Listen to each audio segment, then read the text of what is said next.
ഇന്ന് പറയുന്ന കഥയ്ക്ക് ഒരുപാട് പ്രത്യേകതകളുണ്ട്. മഹാമാന്ത്രികനായ എടശ്ശേരി കുഞ്ഞിക്കണ്ണൻ്റെ കഥയാണിത്. മനുഷ്യരാരും ചെന്ന് കയറാൻ ഭയക്കുന്ന കൊടും കാട്ടിൽ മന്ത്രവിദ്യകൾ പഠിക്കുന്നതിനായി കുഞ്ഞിക്കണ്ണൻ നാടുവിട്ടു. തൻ്റെ ഗുരുവിൽ നിന്നും കുട്ടിച്ചാത്തനെയും മറ്റ് ഉഗ്രമൂർത്തികളുടെയും എല്ലാ മാന്ത്രിക വിദ്യകളും അദ്ദേഹം കൈവശപ്പെടുത്തി. മന്ത്രവിദ്യകളെല്ലാം സ്വായത്തമാക്കിയതോടെ കുഞ്ഞിക്കണ്ണന് തൻ്റെ മക്കളെ കാണുവാൻ ആഗ്രഹമായി. ഗുരുവിൽ നിന്നും മാന്ത്രിക വിദ്യകളെല്ലാം ആവാഹിച്ചെടുത്ത കത്തിയുമായി അദ്ദേഹം പറഞ്ഞു, എനിക്കെൻ്റെ കുഞ്ഞുങ്ങളെ ഒന്ന് കാണണം ഗുരു. ആ കത്തിയിലായിരുന്നു തൻ്റെ എല്ലാ മാന്ത്രിക ശക്തിയും ഗുരു ആവാഹിച്ച് തൻ്റെ ശിഷ്യന് നൽകിയത്.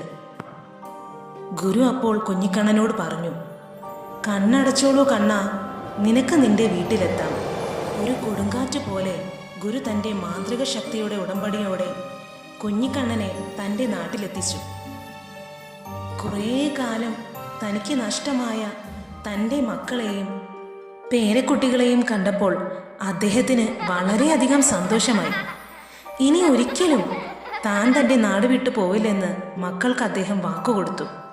മുറുക്കുന്നത് എപ്പോഴും ശീലമാക്കിയിരുന്ന കുഞ്ഞിക്കണ്ണന് ഒരു ദിവസം പോലും പുകലയില്ലാതെ മുറുക്കാൻ കഴിയില്ലായിരുന്നു. അങ്ങനെ ഒരു ദിവസം അദ്ദേഹം ചന്തയിലെത്തി. അങ്ങനെ ഒരു കടക്കാരനോട് ഇത്തിരി പുകലയ്ക്കായിട്ട് ആവശ്യപ്പെട്ടു. പക്ഷേ കടക്കാരനാവട്ടെ ഇവിടെ പുകലയില്ലെന്നും കുഞ്ഞിക്കണ്ണൻ്റെ മാന്ത്രിക ശക്തിയെ ഒന്ന് പരീക്ഷിക്കുന്നതിനായി കടക്കാരൻ ഇങ്ങനെ പറഞ്ഞു, ഇവയെല്ലാം പാമ്പ് കുഞ്ഞുങ്ങളാണ് കണ്ണ, പുകലയല്ല. അത് കേട്ടപ്പോൾ തന്നെ കുഞ്ഞിക്കണ്ണന് കാര്യം മനസ്സിലായി. കടക്കാരൻ തന്നെ പരിഹസിക്കുകയാണെന്ന്. കുഞ്ഞിക്കണ്ണനും അങ്ങനെ തന്നെ പറഞ്ഞു, എന്നാൽ അവയെല്ലാം പാമ്പ് കുഞ്ഞുങ്ങളാവും കേട്ടോ. ചിരിച്ചു തലയാട്ടി കുഞ്ഞിക്കണ്ണനും കടയിൽ നിന്നും മടങ്ങി.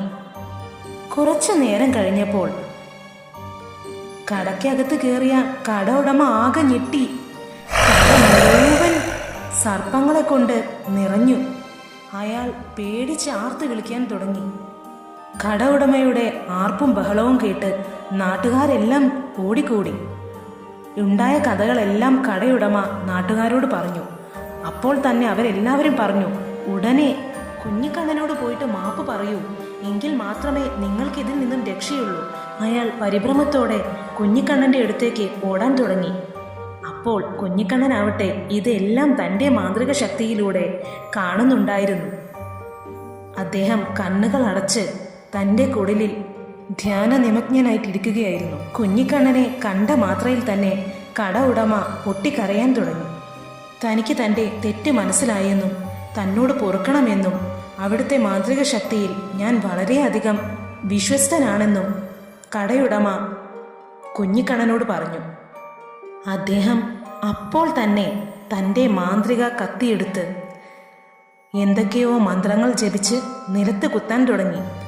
എന്നിട്ട് കട ഉടമയോട് പറഞ്ഞു, നിങ്ങൾ ധൈര്യമായിട്ട് പോയിക്കോളൂ, പാമ്പും കുഞ്ഞുങ്ങളെല്ലാം പഴയ സ്ഥലത്ത് തന്നെ എത്തിയിട്ടുണ്ടാവും, ധൈര്യത്തോടെ പോകൂ എന്ന് കുഞ്ഞിക്കണ്ണൻ പറഞ്ഞു. കട ഉടമ കടയിലെത്തിയതോടെ പാമ്പും കുഞ്ഞുങ്ങളെല്ലാം സ്ഥലം വിട്ടിരുന്നു. അത്രയധികം മാന്ത്രിക ശക്തിയിൽ പ്രാഗൽഭ്യം നേടിയ ഒരാളായിരുന്നു നമ്മുടെ എടശ്ശേരി കുഞ്ഞിക്കണ്ണൻ. കുഞ്ഞിക്കണ്ണന് ഒരു കാച്ചിനെയും ഒരു മഴയെയും ഒരു ചാത്തനെയും ഒന്നിനെയും ഭയമില്ല. കാരണം പാമ്പു കുഞ്ഞുങ്ങളായി അവിടെ ഇരുന്നത് തൻ്റെ കൂട്ടിന് വന്ന ആ കത്തിയിൽ ആവാഹിച്ചിരുത്തിയ ചാത്തൻ തന്നെയായിരുന്നു. കേട്ടാൽ മതി വരാത്ത ഒരുപാട് മാന്ത്രിക കഥകൾ ഇനിയും കുഞ്ഞിക്കണ്ണനുണ്ട്.